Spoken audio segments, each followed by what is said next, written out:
Okay, so with no further ado, good morning out there. Thank you so much for attending this Future of Quantum, and I'm going to start in English because our guest, Charlie Marcus from the Niels Bohr Institute, he is American, and I'm sure he understands more Danish than I know, but just to be fair, I'll start out in English. So welcome everyone. We're going to talk about quantum technology today and what that encounters.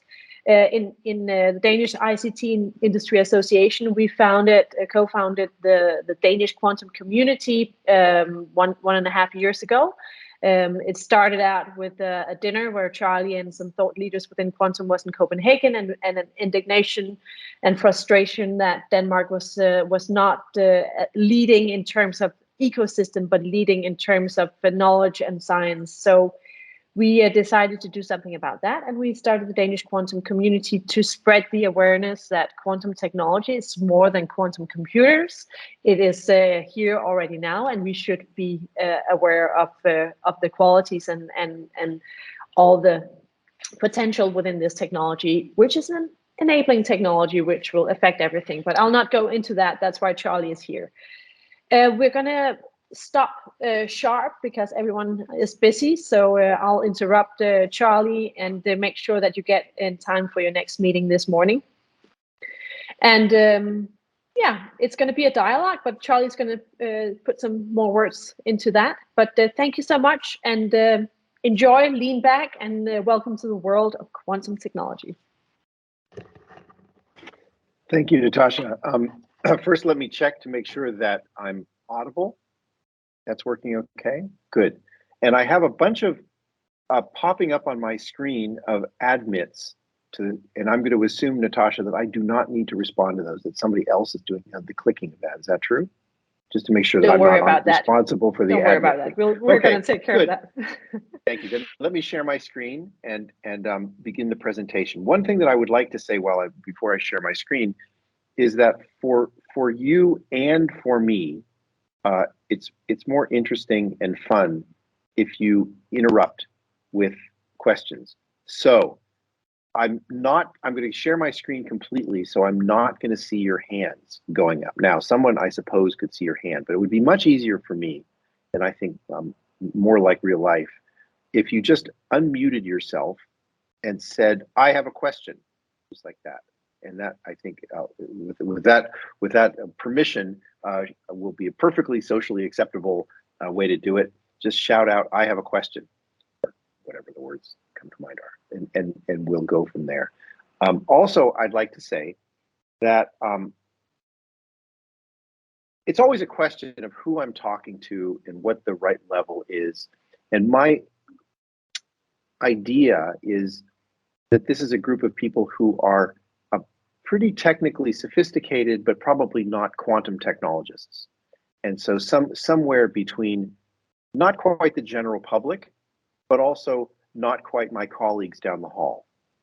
And that's an approximation. I think I'm kind of aiming for the middle of the pack or something like that, which means that there should be almost no one in the middle, but everyone will either be above it or below it, maybe the average. So the real point that I want to make with that is, if I've said something that you don't understand or that seems wrong or weird or unjustified, you do yourself and everybody else a favor to interrupt and say, could we slow down or speed up or clarify or something like that? Because it's very difficult with a technically sophisticated audience. I don't want to baby you, but at the same time, I don't want to say things that, are not part of your vocabulary or part of your experience.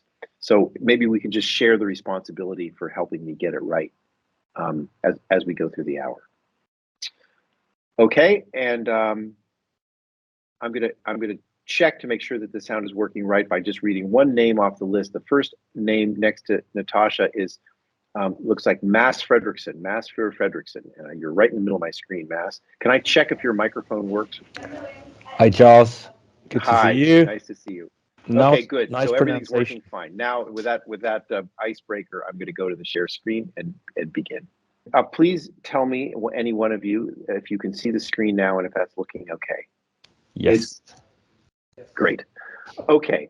The the title of my talk is a funny one, and it's a kind of an inside joke to myself. This notion of an eternal golden braid. I took that title from a book that I sure tried hard to read when I was a young man, and made it about halfway through, like perhaps others of you. The book was called Gödel, Escher, Bach, An Eternal Golden Braid. And that's where I got the eternal golden braid idea. It's a book by Douglas Hofstadter. And if I can go a little bit further, this book, Gödel, Escher, Bach, was published in 1979 and won the Pulitzer Prize for nonfiction. And in fact, such a popular book that there's even a course you can take. At MIT, the whole course is just trying to get through the book. And the themes of the book have to do with Kurt Gödel, a mathematician who is known for the incompleteness theorem, the idea that mathematical systems are not self-contained and require some assumptions, and you can't have a self-contained mathematical framework.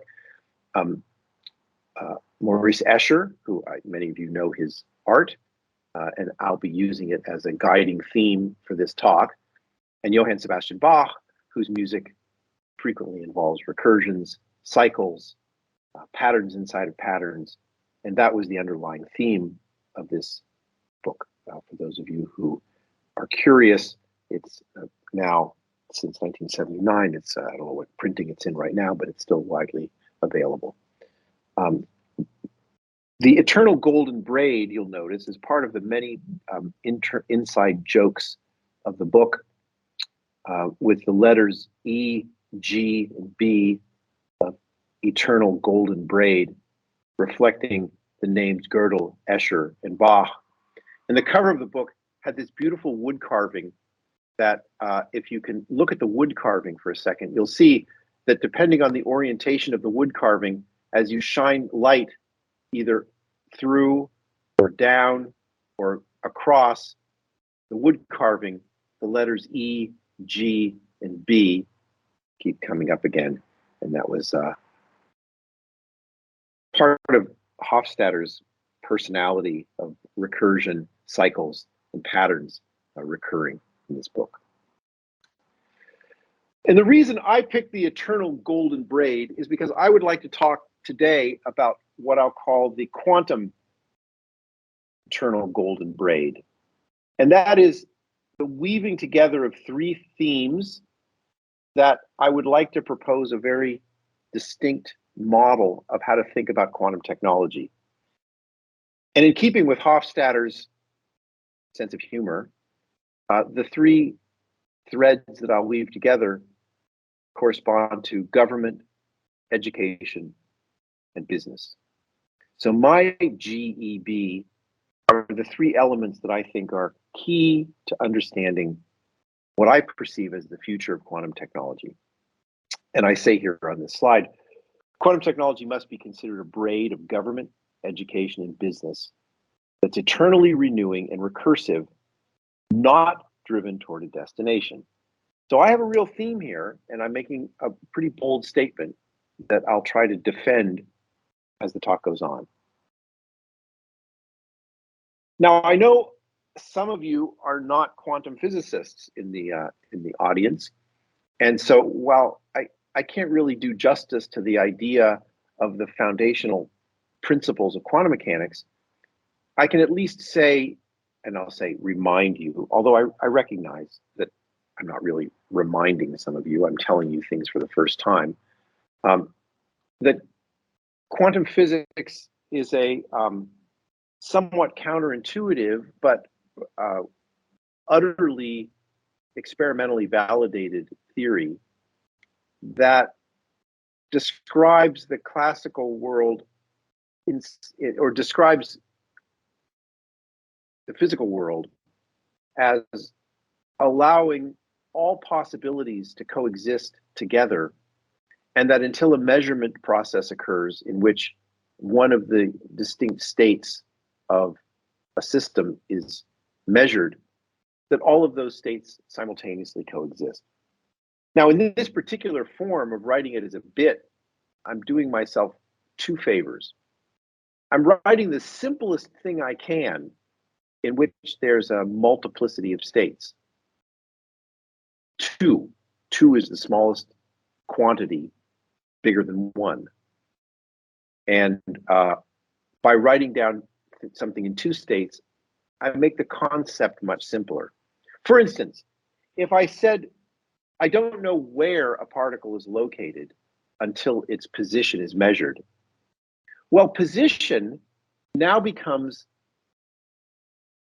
a set of infinite possible states because location is a number, but it's a real number. You could be located anywhere along the number line. So my enumeration of all the possible states of the system become infinite in their enumeration, because just to ask the question, where is something, as a quantum mechanics problem, makes the vector that I have to use to describe all the possible states of something infinitely long. And I don't get any more conceptual value out of making that vector so long. All of the difficulties and all of the profoundness of quantum mechanics is present when I make that vector as short as it possibly can be, namely only two possible states, on and off, 0 and 1, or up and down, or left and right, or A and B. It doesn't matter. It's just that there's a two-ness to them. But the second favor that I'm doing to myself by choosing two, besides just simplifying the quantum mechanics and saying that the system could be in a state of superposition between the two, or that both can coexist at the same time, is that they look like bits in a computer, because the language of computer is also two-state systems, the simplest vocabulary in which information can be encoded. Now, you have probably heard a lot this idea that the state in a quantum computer or variable can be a 0 or a 1 at the same time. I don't think that it's a very good language, because it's not a 0 or a 1. It's something that doesn't exist in either of those states until the measurement occurs. It's a little bit like the following. If I have a daughter and my daughter is young, a child, and she could grow up to be any kind of profession when she's an adult. But again, to map it onto this simple system, let's just say that there's only two possible jobs. So it looks like this binary scheme. She could either become a doctor or a lawyer. Now, I don't think that it's correct to say that my daughter at age 2 is a doctor and a lawyer. Really what it is that she hasn't become either one yet. It's an indeterminate state. Later, we'll find out, upon her life experience, whether she turned out to be a doctor or a lawyer. But you wouldn't say she's a doctor and a lawyer. And for the same reason, you wouldn't say something is a 0 and a 1. You could say what it will be upon measurement has not yet been determined. And you have to just hold that idea in your head and accept it. And then everything kind of works out. So I've made a very simple vocabulary by making only two states. And I've also used a vocabulary which matches naturally onto computer chips. And this is the rules of quantum mechanics, and it is not present in our everyday experience, but that doesn't matter. There's lots of things that aren't present in our everyday experience. And the idea of allowing transistors in a computer chip to be in this unmeasured, indeterminate state until a measurement occurs is not something that we've ever used. Turns out it's pretty hard, but in any case, it was a long time before anybody knew the answer to the question of whether or not anything useful would happen if you did preserve the system in this indeterminate state. It's not how computers work now. And maybe it was simply that it wasn't necessary. Computers were going so well, exponentially faster. Every year they were doubling in their power. Every 18 months they were doubling in their power. Who cares to look around for things that they can't do? But now that we're getting to the end of that particular exponential increase in capacity, people have begun asking the question, are there these rules of quantum mechanics that a state isn't determined until it's measured useful? And the answer turns out to be yes. It's incredibly useful, both not just for computation, but for information processing, for metrology, for simulating quantum mechanical systems, and for communication. So there are all kinds of technologies that today don't use this capacity that would be accelerated, made more secure, made more sensitive, made more accurate, made faster by taking advantage of this idea that a state doesn't exist until it's measured. Why exactly does that give an advantage? Well, it's a kind of a complicated question, and that's why it took 50 years after the development of quantum mechanics before anybody even started asking the question whether or not it was useful. So what's happened in the last 20 to 30 years after people have recognized that there may be some advantages to having a system that's in an indeterminate state of a 0 or 1 or on-off state, is that all kinds of quantum physicists who work with all different kinds of quantum systems, from superconductors to semiconductors to atoms and traps, et cetera, people that occupy the typical laboratories of quantum physics departments, have by and large said, and I mean this in a slightly humorous way, oh, the system that I work on here in my laboratory will make a fantastic qubit. It'll make a fantastic system to study.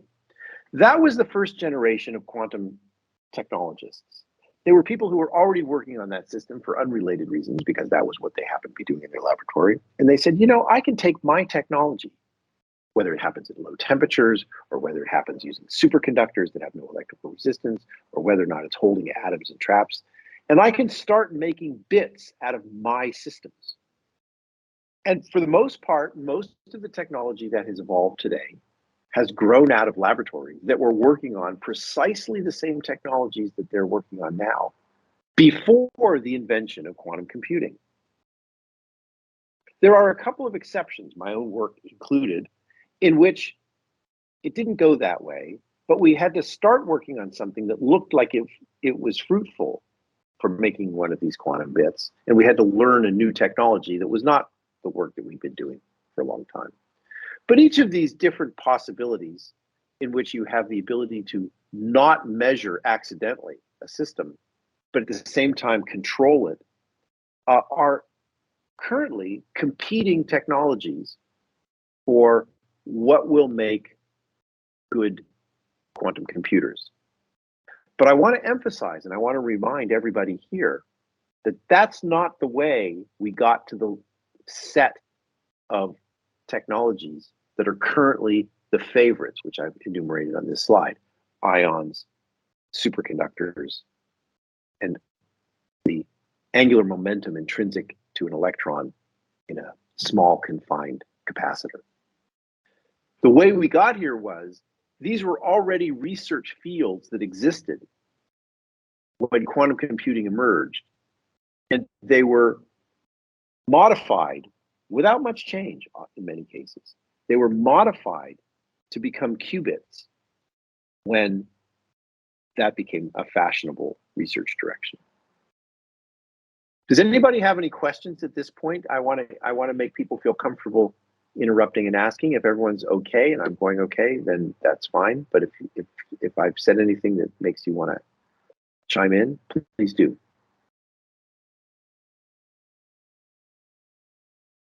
Okay, that sounds like quietness. I'm gonna. Oh no, someone's coming on. No, I think we're just trying to keep up. Okay, well, you can shout out, slow down, Charlie, slow down. Otherwise, I'll keep going. Perfect. Okay. I'm gonna do a little bit of a discussion now, because those of you who know me know that this is how I view the world, for better or worse. I'm sure I could be a nicer guy about it, but I tend to focus my attention on the difficulties and problems. So I'm going to take, for the middle part of this talk, a stab at talking about 5 problematic topics within quantum computing. What is it that makes this a difficult and subtle subject? I am not going to include among the list of difficulties that it's hard to understand. That's, that's not a real problem. It's also hard to understand how a wound heals when you get a cut and a month later it's gone away, but that doesn't prevent people from becoming doctors. So I'm going to take the fact that quantum mechanics is hard to understand and not call that a problem, because it works fine and you get the right answers.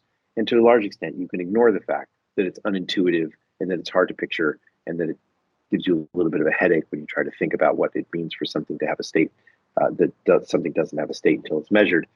I'm going to ignore that headache that it causes and just say we have a very well-developed theory of nature and a well-described advantage for computation, sensing, communication, and simulation.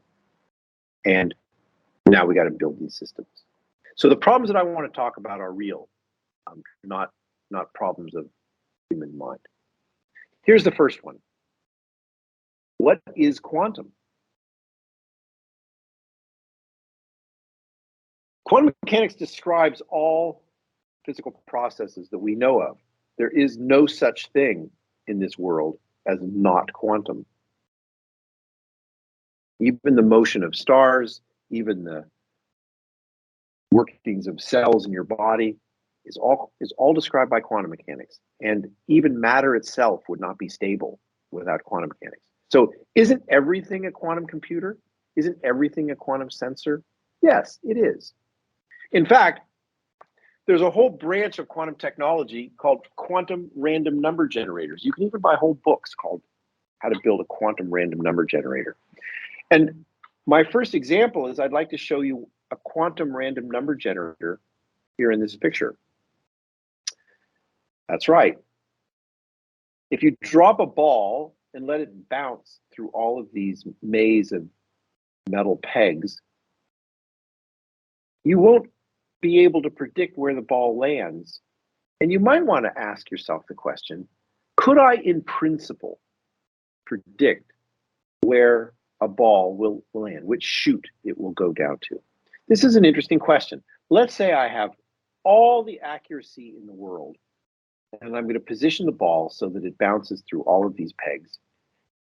Can I figure out what chute it's going to land in? Now, I suspect that your feeling is, well, that's just a statement of accuracy. I mean, if I could really determine with atomic precision the initial position of where I drop the ball, then even though it bounces, 30 times or something before it lands in one of the chutes, if I couldn't predict it and it went in the wrong chute, it just means I wasn't accurate enough in my initial placement of the ball. So get a better caliper to place it more accurately. Interestingly, that turns out not to be true.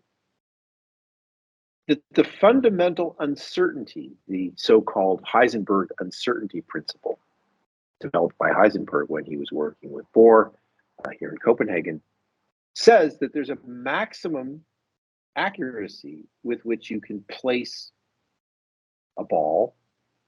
And interestingly, the mathematics of this was worked out by, at the time, a relatively young man who got older and went on to win the Nobel Prize in physics, a guy by the name of Robert Laughlin. Here's a picture of Laughlin, the Nobel Prize. And in that problem, he examined the question of, does quantum physics determine or render impossible which peg, which slot a ball dropped will go?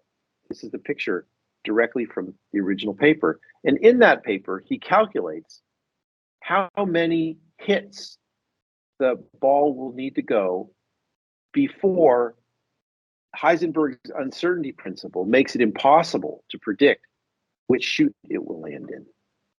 And you see, I've taken out the part of the calculation from the paper in which he calculates n, the number of hits, and puts in reasonable lengths like a centimeter for the length and a gram for the mass, and then puts in the magic ingredient of Heisenberg uncertainty principle, which is this h with a line through the stem of the h, and is Planck's constant.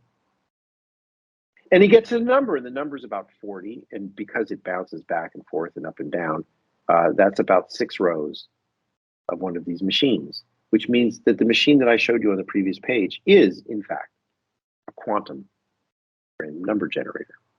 Now, this is an extreme example and kind of a joke, but what I want to say is that if a company like, let's take D-Wave as an example, says, we have already 10,000 qubits operating in our quantum annealer,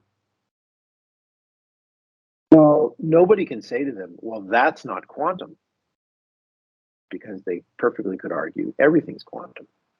So you do have to ask the question when a company comes along and says, we've got a quantum processor, what exactly do they mean?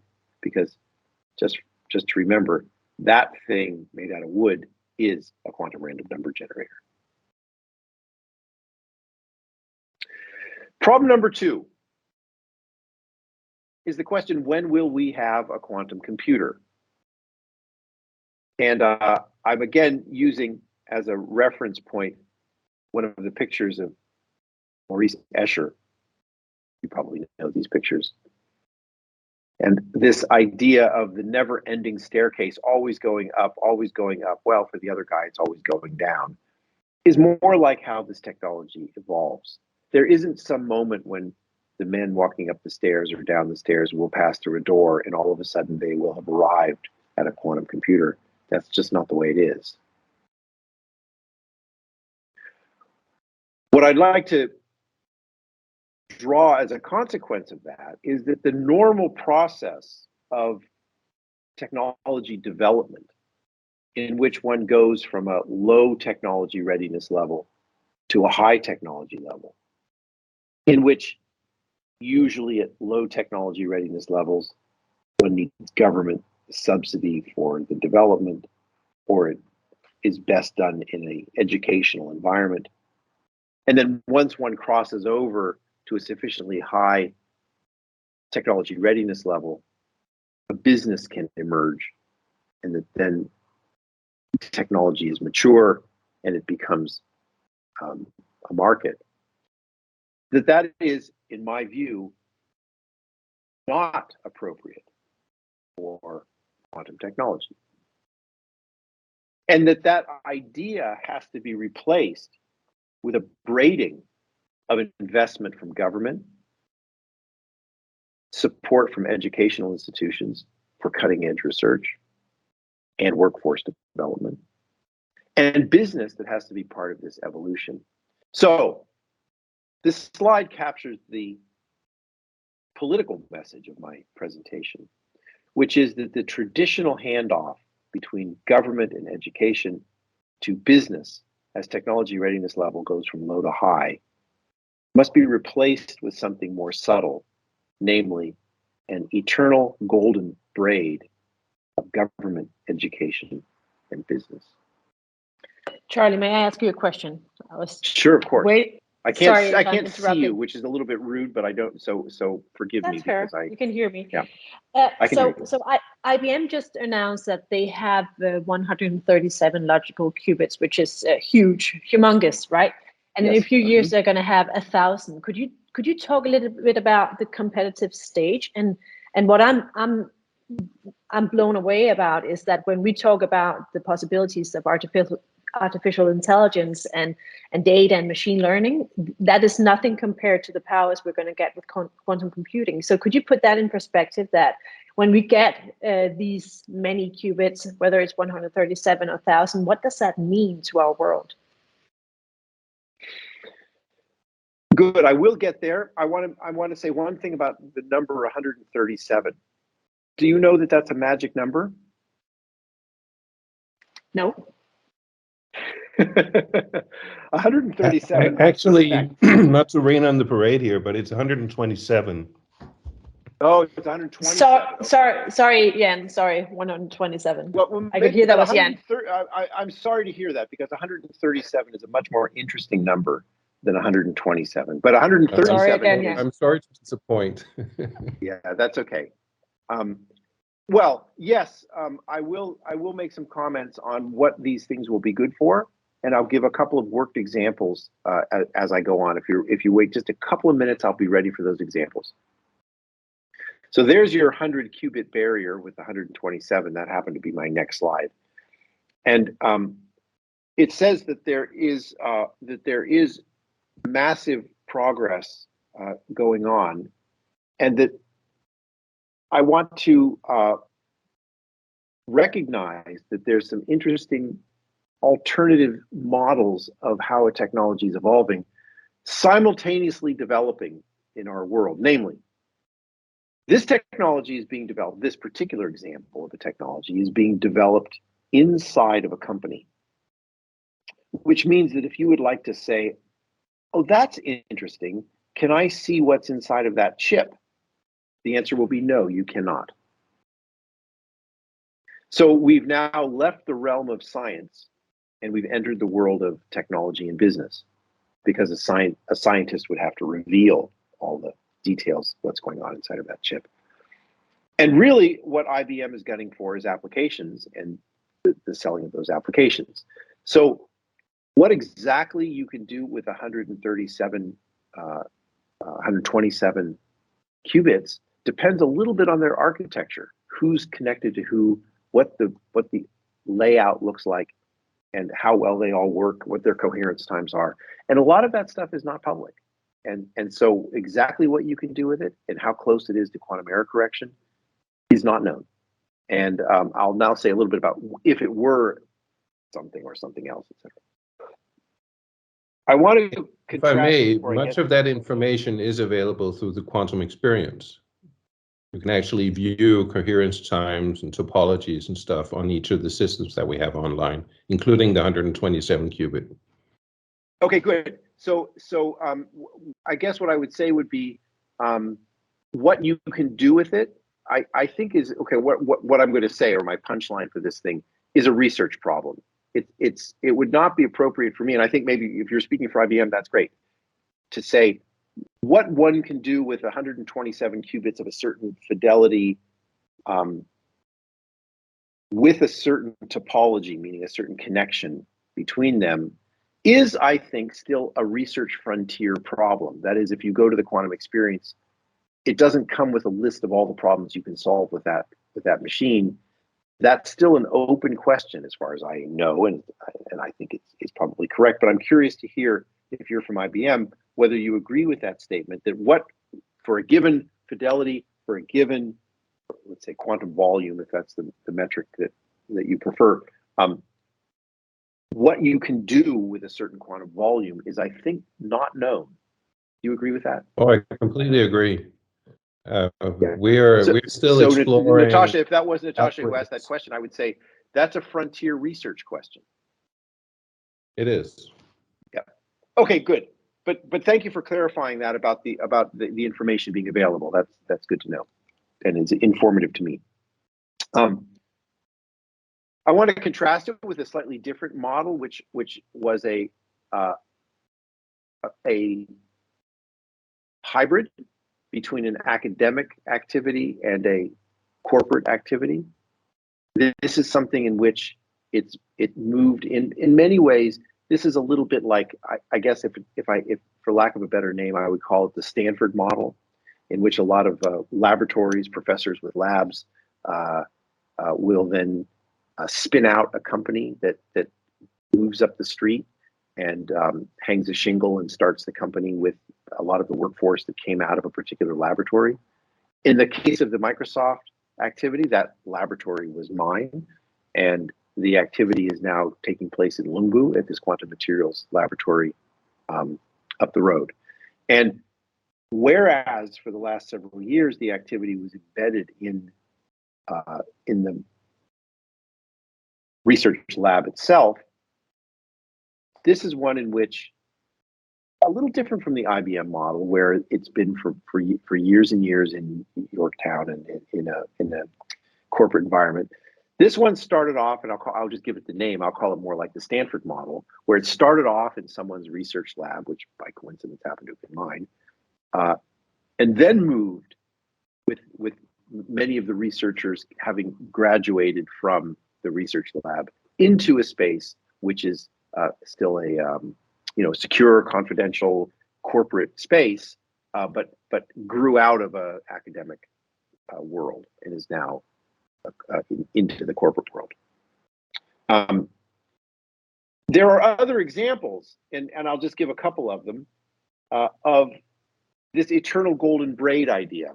There's a company in Denmark called Q-Devil, and what Q-Devil does is make parts that every experimental laboratory in the world that was working in low temperatures, whether they were doing superconducting electronics or semiconductor electronics, needed to build themselves. And this was the activity of usually students' first year of graduate school, was to build something like that object on the lower right or that object on the lower left. And the object in the upper right corner, which is a product, was something that only very special laboratories had, and it was part of their advantage over other laboratories in the world that they had this special recipe for building boxes that were light tight and microwave tight, but could still have wires coming into them. And if they had the better box, then they could do the better research. And the secrets of that box sort of remained within the laboratory. And now you could buy it. And that's interesting because it changes how the practice goes. So one of the things that companies have done, besides trying to build quantum computers like IBM or Microsoft, is to build the components that allow research. This is our first loop of the braid, where the consequence of the product is the experimental laboratory, probably in a government or university environment. Another example, I'm just kind of picking them, and there are many that I left out, and I apologize to those, is the picture on the left is from my laboratory right now, where to get the experiments to work, we have a lot of general purpose electronics, all connected with a rat's nest of amplifiers and cables and arbitrary waveform generators and voltmeters and lock-in amplifiers. And all of the equipment there is general equipment that was bought from the Agilent catalog or the Stanford Research catalog or the Tektronix catalog. They weren't particularly quantum technologies. They were something that are used around the world in everything from the automotive industry to the to medical industry. But we happen to be using them for quantum technology. That's the way it used to work up until more or less now.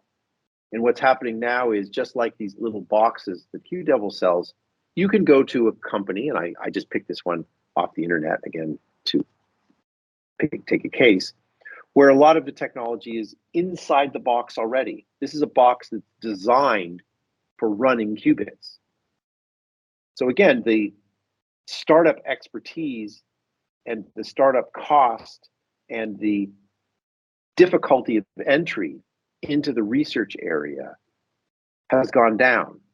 And I think that's absolutely good for everybody, because it means that there's going to be, it's just easier to get in the door.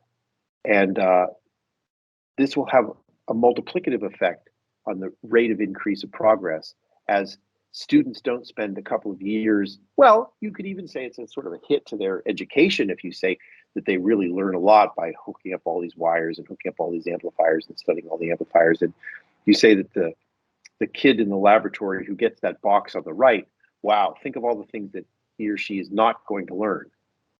That's true, but think how quickly they're going to be on to getting the qubits working. Now, the logical endpoint of that is I picked another company. There are others.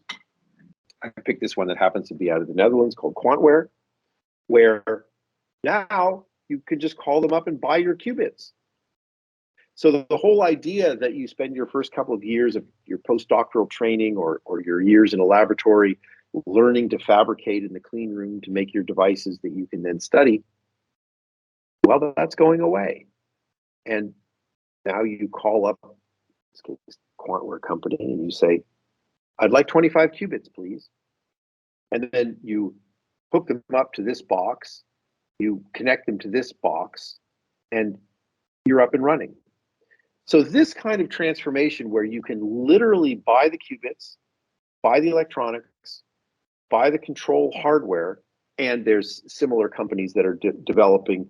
Quantify is a company, a new Danish company, that's making the software that people will use. So my view is that this is the accelerant. This is the kindling of the fire that will make the field turn into an exponentially growing field. I think that the idea that, kind of a Moore's law approach to how does quantum technology become an exponentially growing field, we're seeing it. It's companies like these that are enabling. And I think that we should also think that this is not something in which the company is giving to the university, but that Microsoft and IBM, I mean, we have an IBM guy, so I can ask the specific question, although I think I know the answer. I certainly know the answer for Microsoft is Microsoft is also buying filters from QDevil and software from these companies. So I think that these kinds of little companies are the real accelerant of the field. And this is, for me, a very exciting and novel development.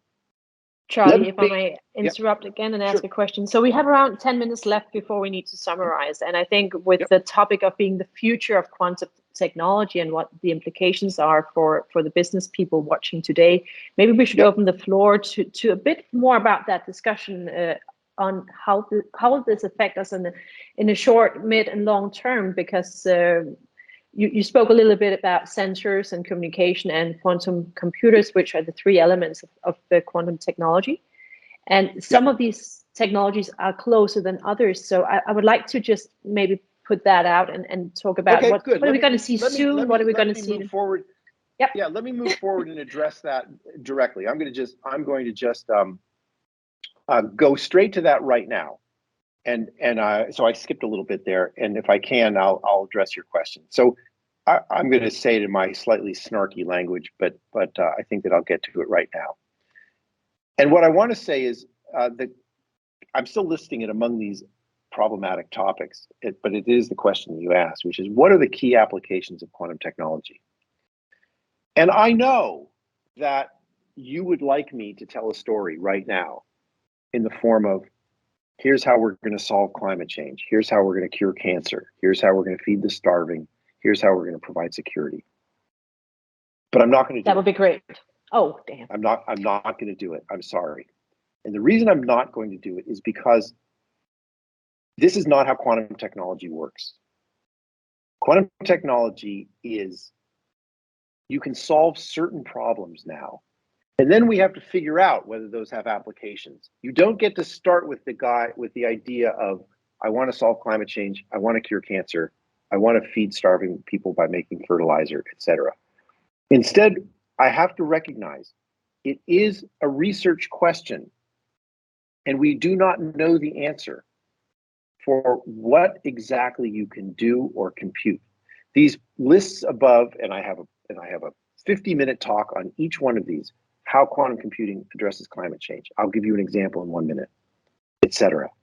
But I want to emphasize a particular point, and it's a kind of a, I know that this is maybe an overdose of reality, but this is the truth. What you can do with quantum technologies is a research question. It's an extremely interesting and important question. I'll give you an example of how it works. Here's an application that everybody wants to use. The application is helping with climate change. Here's a way that you can help with climate change. Wind turbines offshore need to bring their power onshore. Lexans is working with Ørsted in the Netherlands, in Denmark, to make cables that can carry high power in small cables. However, the cables themselves need to be cryogenic. Here's a cross section of the cables with liquid nitrogen return lines. So you can say, let's say I'm aiming myself at improving this particular technology. I want to emphasize how it's a kind of a long road to get there. It's an absolute worthwhile road, but it's not a road that's going to happen tomorrow. Here's how it begins. The road begins by recognizing that, in fact, you can raise the temperature of superconductivity up to room temperature as long as you're willing to pay the price of having the material be at high pressure. So you trade the advantage of temperature for the disadvantage of high pressure. What if you wanted to solve the problem of finding a material that could solve both? Namely, it could be a superconductor at elevated temperatures and at moderate pressure. What you discover is that searching among materials computationally is extremely difficult. I quote from this paper on superconducting hydrides, which was that room temperature superconductor from the previous graph was a hydride. It was a H3S, which is produced at high pressure by taking H2S and squeezing it until an extra proton goes into the middle of the lattice. You can see it in this picture with the yellow lattice and those extra protons. They need high pressure to get in there. So calculating the transition temperature, the vertical axis on this scale as a function of pressure, it says from the paper, you can look up this paper, the computation of the critical temperature at which it becomes superconducting is not computationally tractable. The most reliable results require care and very large computational resources. So now you say, if I want to address climate change, I have to design materials that make superconductivity work at higher temperatures. It's a very indirect path to quote unquote solving climate. The path exists, and here's one approach. This is how to use a quantum computer. This is a paper from colleagues around the world. You can see where they're from, of how to use a small quantum processor injected into the part of a density functional theory calculation to calculate the critical temperature for superconductivity of these various materials. Now, this sounds like something that belongs in an academic laboratory in a university, but in my view, if you want to solve climate, whatever that means, if you want to solve climate, you have to pick a research problem that ultimately will end up in one of Lexan's cables. It can be a higher temperature superconductor. But you better be patient, because this is many, many steps away. And I think that I want to really emphasize this idea that what one can use quantum technology for is a research problem. And you should find that exciting. You shouldn't find that depressing or long-term, overly long-term. It's not. It's an extremely exciting idea that it is a research problem. This brings me to the fifth and last of my problematic topics, namely the analogy to a moonshot. People talk about quantum technology or quantum computing as a moonshot. And I do not think it's a moonshot. I think that that's not a helpful analogy. And the reason it's not a helpful analogy is because there's no finish line. When you get to the moon, you know you've done it. And the press and popular culture has made a big deal out of these achievements, such as quantum supremacy from Google or 127 qubits from IBM, et cetera. And I think that people who are on the ground in these companies understand that these are just milestones along a path which is very, very long. So the whole conversation about what good is quantum supremacy, what calculation can I do with that I couldn't do before, is that an important calculation, et cetera, is, I think, not a worthwhile argument. It's simply something that could be done that wasn't doable before. And next year, there'll be something else. It'll be probably quantum error correction. The next year, it'll be something else, the simulation of the Hubbard model. And eventually, we will start to work on practical problems that, for instance, assist density functional theory calculations, that help us design materials, that someday end up making a higher temperature, low pressure superconductor. Now, if you say that you don't have the patience for that long development that involves an eternal golden braid of academics, business, and government, then all I can say is you don't have a choice. This will outstrip classical computing, and this is the only way that it can develop. We are at the forefront of our knowledge, and to pretend that this is directed, focused research is to misrepresent the value of discovery and to misrepresent the value of exploration and curiosity-driven thinking and research. And I would say undercuts the role of academic investigation in exchange for this overly simplistic idea of a handoff between low technology readiness level to high technology readiness level. I think that is not the right way to think about it. So again, this moonshot project, drawing analogies to an Escher picture, science is difficult, slow, frustrating. Occasionally, the lizard gets out of the picture, and for a moment he can blow smoke out of his nose and make some great breakthrough, and then back into the picture again. More frustration, difficulty, and slow research. That's the way science goes, and that's the truth of quantum technology. There has not been a handoff to an application. It's going to be a trickle, but I have to emphasize it is a worthwhile endeavor because there is simply no choice. Classical computation, classical information processing, and classical communication will not do what this technology will do. What will this technology do? That's under investigation. Thank you, Charlie. So we have a few minutes. We're going to end there, yeah. Yeah, we have a few minutes left. And I remember you said, if you think you understand quantum, you don't understand quantum. So with that said, if anyone has a question, don't worry. I think we should get myself out of the display mode so I can see people's faces. Yeah. Any questions here in the end? I would love to go first. And thank you so much for this. I've seen you before, and it's screws my mind, Charlie. So thank you for that. Thank you for screwing my mind. it's I'm left in a worse off place than when I began, I think, every time, but I kind of like it. It's weird that.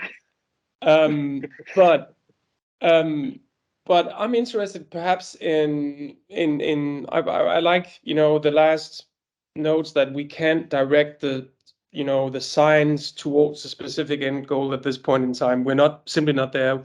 We still need to have room for exploration and scientific endeavor and whatever. I like that. But at the same time, I read this somewhat alarming news that, the superpowers of this world are investing heavily into this area. You yourself, I imagine, you're a part of that, money being poured into this area. How does that feel? So this is actually more of a personal question, to be, in that end of China, US, everyone just jumping into this field. Is it dangerous? Is it fun? How does it feel? Well, I think that if there are enough people giving talks like the one I just gave, then it's not dangerous. I think that if money pouring into a field inspires people to be less than honest, then it's dangerous. But if people can say these are extremely worthwhile, extremely interesting, and important and educational and revolutionary concepts that are slow to come, then I think the money is justified. I think that where the money is not justified is people thinking already about return on investment. I think that if there is this idea in the handoff between knowledge-seeking research and profit-seeking technology, if in that handoff there's an expectation of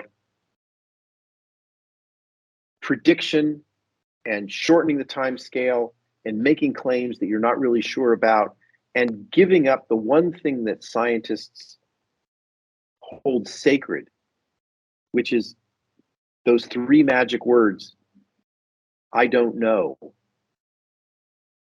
then I think that it does become dangerous at that point. Not really dangerous, honestly, because all of this bullshit is self-correcting if it's ultimately not, you know, nothing's gonna blow up. It's just that people might waste money that could be better spent on other things. One of the things, Stefan, that I have to emphasize that is also part of this application space, and I'll give an example, and I know we have to, and Natasha, I know we have to end. Has it dawned on all of you that quantum computing has to compete against classical computing, which itself is still becoming more powerful on an exponential curve? That is, you have to beat something exponential. Try doing that. So the example that comes to mind is when quantum supremacy was announced, and they gave a comparison of 10,000 years they could do it in a classical machine on the Summit machine. I think we have an IBM person here, so he can help me fill in the numbers. I kind of understand it notionally. And they said, oh, but you can do it in 20 minutes or 20 seconds or something on our machine, but it'll take 10,000 years or 100,000 years, something on the IBM Summit machine. That within a week, I need the IBM guy to help me with this story because I only understand it notionally. We don't have time for IBM attending the story. I'm sorry. Sorry. Okay, good. We cut the time down to a few days. Okay, yeah, right. Cut the time down to a few days. Well, that to me was a revolutionary accomplishment. All of a sudden, something which took 10,000 years only took a couple of days. It was inspired by quantum physics, but it was a massive 4 orders of magnitude advancement in classical computation that happened because of quantum. Now, who gets credit for that? I think it's a quantum accomplishment because it was quantum mechanics that jolted the world into improving classical computation by a factor of 10,000 in a week. That's the kind of stuff we're going to see. And I hate to stop you, Charlie, every single time. I could just continue to listen to this, but the real world is knocking on our doors. And okay. I must say thank you so much for attending here. And I think we could have carried on quite some time. And let's continue the discussion. We have several occasions to do that. Before we stop, I want to just, besides thank you again very much, Charlie, also say we have a new future up. And the next time it's going to be the future of metaverse with Andy Wood, who's the VP of Emerging Technologies at WPP. And that'll be on May 24th from 9 to 10. And maybe he's going to screw your mind as well. I don't know. I hope so. But thank you so much for the great questions. And thank you for participating and have a wonderful day in a quantum world. Thank you. Thank you.